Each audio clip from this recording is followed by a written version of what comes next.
कर ही देता हूँ। तो आज जो है हम इंटरप्रिटेशन ऑफ स्टैट्यूट सब्जेक्ट को करने जा रहे हैं, क्योंकि बहुत सारे लोगों ने ज्वाइन नहीं किया है, तो कुछ ही लोगों ने, 2 ही स्टूडेंट ने ज्वाइन किया, तो अब हम इसको शॉर्ट कर देते हैं थोड़ा सा। और आज मैं आपको जो इंपॉर्टेंट क्वेश्चन आपको एग्जाम के लिए पढ़ने हैं इंटरप्रिटेशन ऑफ स्टैट्यूट में, तो डिटेल में डिस्कस ना करके मैं उसके बारे में आपको थोड़ा बता देता हूँ कि ये क्वेश्चन अगर आप पढ़ लेंगे तो 70% लगभग पेपर आपका इन्हीं क्वेश्चन से कवर हो जाएगा। तो सबसे पहला जो क्वेश्चन है वो है रूल्स ऑफ इंटरप्रिटेशन का। देखो, इंटरप्रिटेशन अपने आप में कोई कॉडिफाइड लॉ नहीं है, ये कोई ऐसा सब्जेक्ट नहीं है जिसको पढ़ा, जैसे contract law, Hindu law, constitution, ये अपने आप में कॉडिफाइड लॉ है, ये कानून है। लेकिन इंटरप्रिटेशन कोई कानून नहीं, इंटरप्रिटेशन कोई लॉ नहीं है, किसी पार्लियामेंट ने इसको पास नहीं किया है। ये क्या है, जो हमारे लीगल ज्यूरिस्ट होते हैं, जो हमारे थिंकर्स होते हैं, जो हमारे रिसर्चर्स होते हैं, उनकी रिसर्च है, उन्होंने टाइम टू टाइम बताया है। जैसे जूरिस्प्रूडेंस हमने एक सब्जेक्ट पढ़ा था, तो वो जूरिस का प्रूडेंस था, यानी कि जूरिस के विचार थे। लेकिन यहाँ पर जो हमारा सब्जेक्ट है वो क्या है, वो सब्जेक्ट है हमारा रूल्स ऑफ इंटरप्रिटेशन। यहाँ पे हम रूल्स ऑफ इंटरप्रिटेशन की बात करेंगे। तो बेसिकली यहाँ पर जो हम कवर कर रहे हैं, वो कवर कर रहे हैं हम उन चीजों को जो हमारे किसी लॉ को समझाने का काम कर रहा है। लॉ को कैसे समझाएंगे, तो लॉ को कैसे समझाएंगे हम, लॉ को समझाएंगे ऐसे कि सबसे पहला जो हमारा रूल है वो गोल्डन रूल है। तो गोल्डन रूल में ये बोला गया है, जहाँ पर डायरेक्टली मीनिंग काम ना करे, किसी भी लॉ का सामान्य अर्थ काम ना करे, वहां पर हम उसके अर्थ को थोड़ा सा विशेष समझने के लिए उसके अंदर नई चीजों को इंक्लूड कर सकते हैं। तो इसे कहते हैं गोल्डन रूल ऑफ इंटरप्रिटेशन। तो ये गोल्डन रूल जो है इम्पोर्टेंट है, ये आपको पढ़ना पड़ेगा एग्जाम के लिए।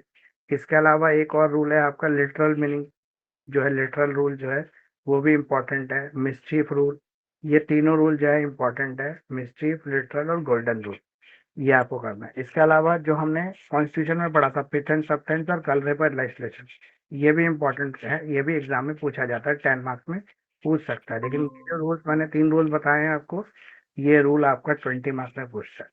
फिर इसके अलावा जो क्वेश्चन और इम्पोर्टेंट है वो है हारमोनियस कंस्ट्रक्शन।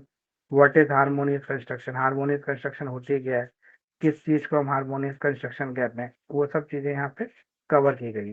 तो हारमोनियस कंस्ट्रक्शन के जो इम्पोर्टेंट केसेस लॉ है वो भी करना है। तो ये मैंने आपको रूल्स बता दिए, इसके अलावा हारमोनियस कंस्ट्रक्शन बता दी जो आपको पढ़ना है एग्जाम के लिए। उसके अलावा हमारे यहाँ पे कुछ प्रिजम्पशंस भी हैं जो इंटरप्रिटेशन ऑफ स्टेटस में बताई गई।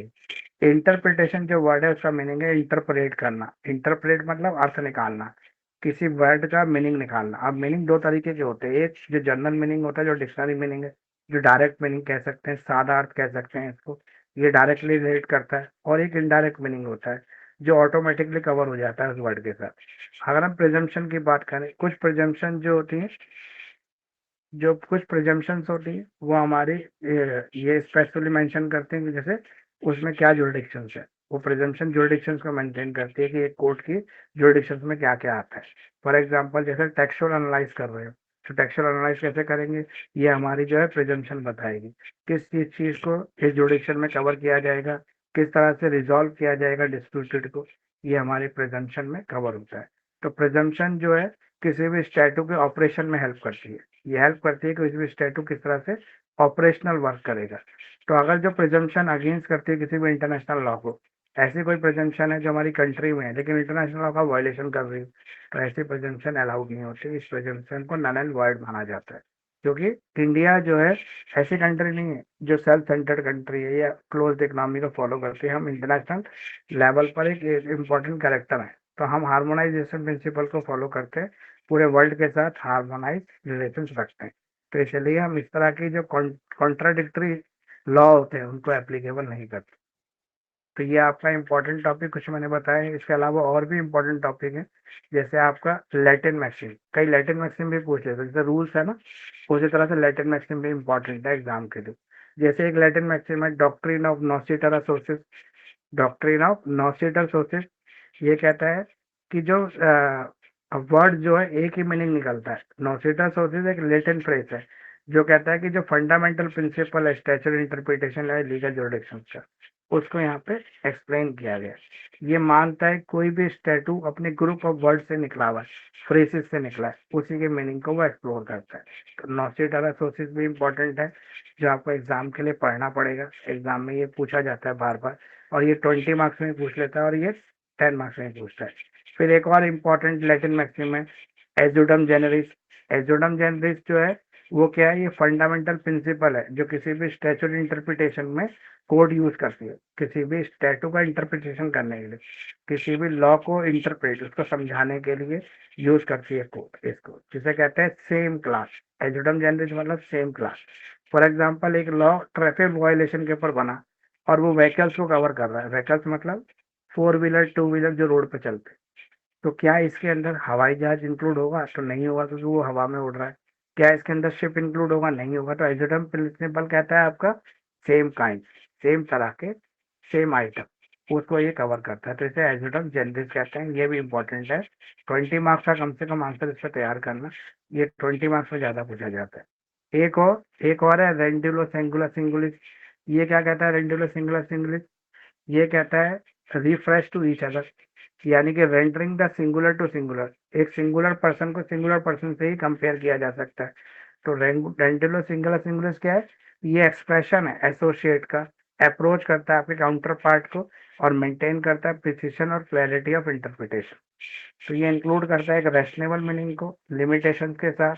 अगर हम इसके एग्जाम्पल कहें तो इसका एग्जाम्पल क्या हो सकता है?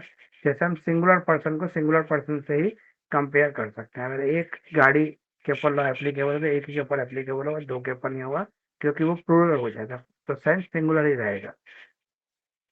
ये लैटिन मैक्सिम भी इंपॉर्टेंट है, आपका एग्जाम में इस पे भी बहुत बार क्वेश्चन पूछा जाता है। फिर और क्या इंपॉर्टेंट है ये देख लेता हूँ एक बार।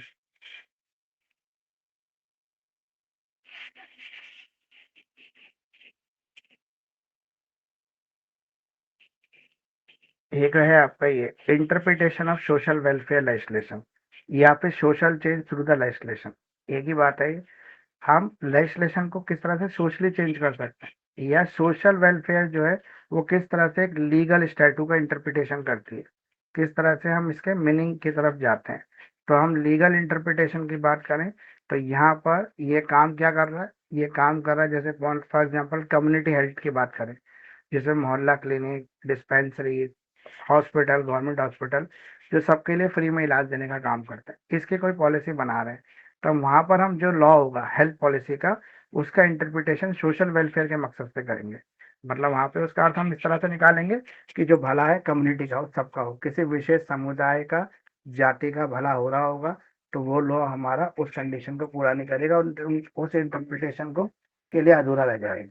तो यहाँ पर हम कोशिश करेंगे ये जो प्रिंसिपल है आपका, उसके अंदर हम इस चीजों को कवर करें जो सोशल सबके लिए इक्वल। तो ये जो प्रिंसिपल है इंटरप्रिटेशन या रूल्स ऑफ इंटरप्रिटेशन है, इसका यहाँ पे हम इस्तेमाल करेंगे।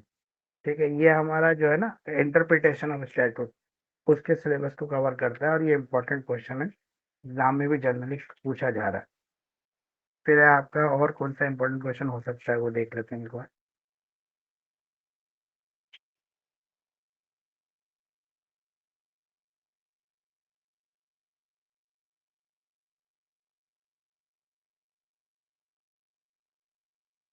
प्रिंसिपल ऑफ इंटरप्रिटेशन तो इसका हमने पढ़ ही लिया है।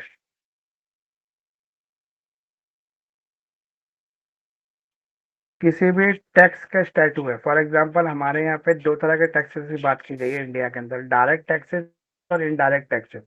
तो ये जो टैक्सेस के स्टैटूज होते हैं इसको कैसे इंटरप्रेट करेंगे? तो हमारे यहाँ पे जीएसटी भी है, इनकम टैक्स भी है। ठीक है, ये दोनों अलग अलग टैक्सेस है।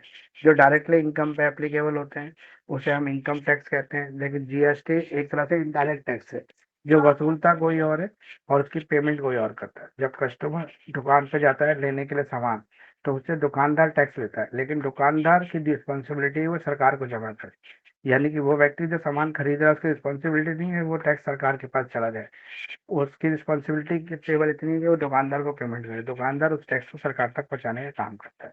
तो ये जो टैक्सेशन स्टेटस है इसमें डबल स्टैंडर्ड जो इसको आपको समझना पड़ेगा एग्जाम के लिए।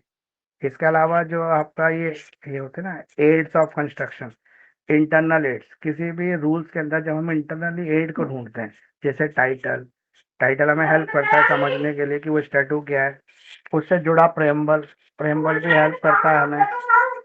फिर मार्जिनल नोट्स, शेड्यूल्स, ये सारी चीजें हमारी हेल्प करती हैं, किसके लिए हेल्प करती हैं? उसके लीगल रूल्स को समझने के लिए। तो ये लगभग जो है इम्पोर्टेंट क्वेश्चन मैंने आपको बता दिए, जो आपके सिनेरियो में यानी कि इस बार जो एग्जाम दे रहे हो आप 2025 दिसंबर के अंदर, उसमें इस तरह की चीजें आपसे पूछी जा रही हैं एग्जाम के अंदर, ये पूछी जा सकती हैं, ये इम्पोर्टेंट है एग्जाम के लिए आपके पास। और भी कोई चीज अगर आपको लग रही है आपको कुछ पूछना है तो आप पूछ सकते हो मुझसे। जनरली तो आप यही सब चीजें अगर कर लोगे तो आपका एग्जाम अच्छा हो जाएगा, कोई ज्यादा दिक्कत आपको एग्जाम देने में आएगी नहीं। कोई और ऐसी चीज है जो आपको पूछनी? जैसे एक और है, उट रेस मैगिस वैलेट कॉम्प्लीटरेट, ये एक मैक्सिम है, ठीक है, जो क्या कहता है, एक लैटिन फ्रेज है जो कहता है let the things be more strongly establish than lost. वो चीज जो है स्ट्रांगली स्टैब्लिश हो जाए इससे पहले कि वो खो जाए, इससे पहले कि वो खो जाए यानी कि उसको लॉस हो जाए, उससे पहले इसको स्ट्रांगली इंटरप्रेट किया जाना चाहिए। ये जो मीनिंग है इसका डायरेक्ट मीनिंग कोई बात कर रहा है, ठीक है। तो ये हो गया आपका। और भी कोई लैटिन मैक्सिम जो रह गया वो देख लेता हूँ एक बार। जनरली इसमें रूल्स, लैटिन मैक्सिम और प्रिजम्पशन, ये इंपॉर्टेंट है, ये आपको सभी करनी पड़ेंगे। एक और एक्सप्रेशन, यूनियस एस्ट एक्सक्लूजन एलिट्री, ये क्या कहता है? ये कहता है, लैटिन फ्रेज कहता है कि expression of one thing is exclusion of the other. किसी चीज के एक्सप्रेशन में दूसरी चीज को एक्सक्लूड किया जाता है, हम उसको इंक्लूड नहीं करते, उसको एक्सक्लूड कर देते हैं, तो इसे मीनिंग ऑफ रैशनल में कवर कर दिया जाता है। तो ये आपको मैंने लगभग सारे बता दिए जो आपको पढ़ने चाहिए एग्जाम के लिए। एग्जाम के लिए सारी चीजें इंपॉर्टेंट है। अभी मैं थोड़ा टाइम की शॉर्टेज की वजह से वीडियो बना नहीं पा रहा हूँ,